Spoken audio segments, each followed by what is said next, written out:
నమస్కారం NSTV news కి స్వాగతం. నా పేరు సంధ్య. ముందుగా వార్తల్లోని ముఖ్యాంశాలు. కాంగ్రెస్ ప్రభుత్వం ఇచ్చిన 6 గ్యారంటీలు అమలు చేయాలని ఈ నెల 20న జరిగే చలో హైదరాబాద్ కార్యక్రమాన్ని జయప్రదం చేయండి. సిపిఐఎంఎల్ న్యూ డెమోక్రసీ రాష్ట్ర కార్యదర్శి వర్గ సభ్యులు టి శ్రీనివాస్. తెలంగాణ రాష్ట్రంలో అధికారంలో ఉన్న కాంగ్రెస్ ప్రభుత్వం ముఖ్యమంత్రి రేవంత్ రెడ్డి ఎన్నికల నాడు ప్రకటించిన 6 గ్యారంటీలను వెంటనే అమలు చేయాలని సిపిఐఎంఎల్ న్యూ డెమోక్రసీ రాష్ట్ర కమిటీ ఆధ్వర్యంలో ఈ నెల 20న నిర్వహించే చలో హైదరాబాద్ పోస్టర్లను శుక్రవారం సిపిఐఎంఎల్ న్యూ డెమోక్రసీ జిల్లా కార్యాలయం భగత్ సింగ్ భవన్లో ఆవిష్కరించారు. ప్రజలకు ఇచ్చిన హామీలను రాష్ట్ర ప్రభుత్వం ప్రజలకు ఇచ్చిన హామీలను ప్రజలకు ఇచ్చిన 6 గ్యారంటీల వెంటనే అమలు చేయాలి. వర్ధిల్లాలి సిపిఎంఎల్ డెమోక్రసీ. వర్ధిల్లాలి సిపిఎంఎల్ డెమోక్రసీ. జయప్రదం చేయాలి. ఈ నెల 20వ తారీఖున జరిగే బహిరంగ సభకు జయప్రదం చేయండి. ఈ నెల చలో హైదరాబాద్ కార్యక్రమాన్ని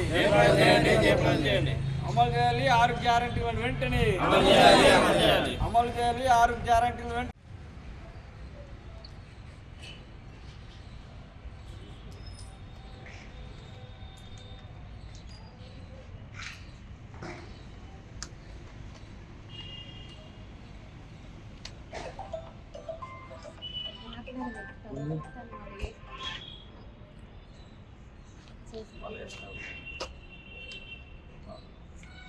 తెలంగాణలో కాంగ్రెస్ పార్టీ అధికారంలోకి వచ్చి 14 నెలలైంది.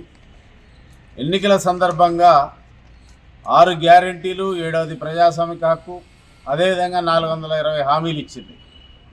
14 నెలల కాలంలో మహిళలకు ఉచిత రవాణా ప్రయాణం తప్ప మిగతా ఏ డిమాండ్లను, ఏ హామీలను కూడా అమలు చేయలేదు. ప్రధానంగా మహిళలకు మహాలక్ష్మి పథకం 2500 నెలకి ఇస్తామన్నారు. రైతు భరోసా 15,000 ఇస్తామన్నారు. అదేవిధంగా 2 లక్షల రుణమాఫీ, చేయూత పథకం 4,000 రూపాయలు.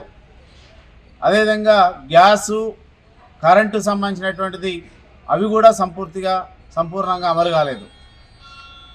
రాష్ట్ర ప్రభుత్వం ఆనాడు హామీలు ఇచ్చి ఈనాడు చేతులెత్తేసినటువంటి ఒక పరిస్థితి ఉంది. కనుకనే మేము కోరేటువంటిది, మీరు ప్రధానంగా రైతాంగానికి ఒక కారు రైతు భరోసా ఎగ్గొట్టారు. మీరు గత ప్రభుత్వం 10,000 ఇచ్చింది, 15,000 ఇస్తామని చెప్పారు. కానీ 12,000కు మీరు కుదించారు. అదే నోట మీరు 15,000 అని 12,000 కుదించి మీరు 6,000 చొప్పున ఇప్పటికి కూడా సగానికి ఏం పరిస్థితుంది. 2 లక్షల లోపు వాళ్ళకి నాటి కూడా అందరికి కూడా రుణమాఫీ కాలేదు. 2 లక్షలు దాటిన వాళ్ళకు కూడా ఇస్తామని చెప్పారు, అది కూడా ఫైనల్ కాలేదు. అదేవిధంగా ఈ హామీలతో పాటు మీరు ప్రజాస్వామిక హక్కుగా 7వ హక్కుగా మీరు 7వ గ్యారంటీగా ఈ రాష్ట్రంలో ప్రజల ప్రజాస్వామిక హక్కులను కాపాడతామని చెప్పారు. కానీ మీరు గత ప్రభుత్వంలాగానే సభలకు, సమావేశాలకు అనుమతించట్లేదు. ముఖ్యమంత్రులు, మంత్రులు జిల్లాల పర్యటన చేసినప్పుడు వాళ్ళందరినీ కూడా ప్రతిపక్ష పార్టీలని ప్రశ్నించే గొంతులు మీరు అరెస్ట్ చేసి అందరినీ కూడా పోలీస్ స్టేషన్లో కూర్చోబెడుతున్న పరిస్థితి ఉంది.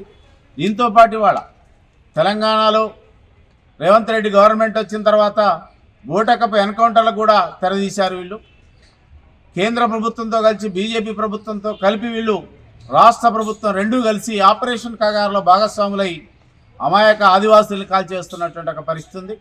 కనుక ఈ సమస్యల్ని ప్రజలకు మీరు ఇచ్చినటువంటి వాగ్దానాలను అమలు చేయాలని, అదేవిధంగా బూటకపు ఎన్కౌంటర్లు ఆపాలని, తక్షణం రైతులకు సంబంధించినటువంటి వడ్డీ రుణమాఫీ వెంటనే చేయాలని ఈ డిమాండ్ల మీద సిపిఎంఎల్ డెమోక్రసీ పార్టీ ఫిబ్రవరి 20వ తారీఖున చలో హైదరాబాద్ కార్యక్రమాన్ని చేపట్టింది. ఈ కార్యక్రమంలో రైతాంగం, ప్రజలు, అన్ని వర్గాల ప్రజలు పాల్గొనాలని విజ్ఞప్తి చేస్తా ఉన్నాం. న్యూ డెమోక్రసీ పార్టీ ఆధ్వర్యంలో ఈ నెల 20వ తారీఖు నాడు ప్రజా సమస్యలు పరిష్కారం చేయాలని, కాంగ్రెస్ ప్రభుత్వం ఇచ్చిన 6 గ్యారంటీలను సంపూర్ణంగా అమలు చేయాలని, అలాగే ప్రజల సమస్యలు, ఇతర సమస్యలన్నింటినీ పరిష్కారం చేయాలనే డిమాండ్ తోటి చలో హైదరాబాదు ధర్నా బహిరంగ సభ కార్యక్రమము సిపిఎంఎల్ న్యూ డెమోక్రసీ పార్టీ పిలుపునివ్వడం జరిగింది. ఆ పిలుపులో భాగంగా నిర్మల్ జిల్లా వ్యాప్తంగా ప్రజలందరూ కూడా కదలాలని చెప్పేసి మేము విజ్ఞప్తి చేస్తూ ఉన్నాం. ప్రధానంగా రైతాంగానికి సంబంధించి సమస్యలు పరిష్కారం చేస్తామన్నాయి అన్నీ కూడా పెండింగ్లో ఉన్నాయి. రుణమాఫీ సంపూర్ణంగా కాలేదు, రైతు భరోసా అందరికీ అందడం లేదు, రైతు రుణమాఫీ కూడా ఇవ్వడం లేదు. అలాగే ఈరోజు రైతు బీమాకు సంబంధించి డబ్బులు కూడా కరెక్ట్గా కట్టట్లేదని చెప్పేసి వ్యవసాయ అధికారులు చెప్తా ఉన్నారు. అలాగే నిరుద్యోగ భృతి అని చెప్పేసి ఇస్తామని చెప్పేసి చెప్పడం అనేది జరిగింది. అలాగే ఇతర అనేక సమస్యలు ఈరోజు ప్రజలందరూ కూడా ఎదురు చూస్తూ ఉన్నారు. పెన్షన్లు అందరికి ఇస్తామని చెప్పి ఇప్పటికి కూడా ఎవరికి కూడా పెన్షన్ల గురించి ఒక్క మాట కూడా మాట్లాడని పరిస్థితి ఈరోజు ఉంది. కాబట్టి ఇందిరమ్మ ఇండ్ల గురించి కూడా సర్వేలు చేస్తూ ఈరోజు కాలయాపన చేస్తూ ఈరోజు సంవత్సరంకు వచ్చిన పరిస్థితి ఉంది. కాబట్టి తక్షణమే ఈ ప్రజలకు హామీ ఇచ్చిన మేరకు ప్రజల సమస్యలన్నింటినీ పరిష్కారం కావాలంటే పోరాటాలు మాత్రమే మార్గం. ఆ పోరాటంలో భాగంగా ఈరోజు చలో హైదరాబాద్ కార్యక్రమము సిపిఎంఎల్ న్యూ డెమోక్రసీ పార్టీ పిలుపునివ్వడం జరిగింది. ఆ పిలుపునందుకొని ప్రజలందరూ చలో హైదరాబాద్ కార్యక్రమానికి రావాలని చెప్పేసి వేలాదిగా తరలి వచ్చి జయప్రదం చేయాలని చెప్పేసి మేము ప్రజలకు పిలుపునిస్తా ఉన్నాం.